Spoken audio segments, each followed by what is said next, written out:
Sugod karong adlaw, nisumira sa katungdanan ang mga election officers uman sa gipatuman sa Commission on Elections ang reshuffling isip kabahin sa pagpasiguro sa hapsay o hinlo nga piniliay.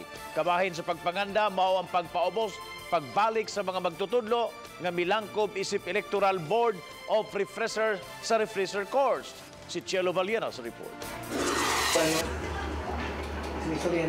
Gimanduan dayon ni Attorney Edwin Kadungog, election officer sa Mandawi City, Comelec, ang mga kawani nga pahinumduman ang mga kandidato kabahin sa mga lagda sa kampanya ug pagbutang sa campaign posters. Iyang gihulagway nga nasubay man ang mga posters nga gibutang sa gate sa Mandawi City Sports Complex apan miangkon si Kadungog nga may tangtangunon nga mga posters sa mga local candidates nga gibitay sa Mandawi City Sports Complex nga wa masubay sa lagda.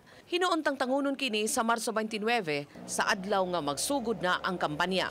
Kay we are in the offing sa ato ang campaign period na. So ako ni silang imit nga papahinumduman ang ato ang mga politiko. Ipaubos usab sa refresher ang mga magtutudlo sa dakbayan sa Mandawi nga mulangkob sa Electoral Board.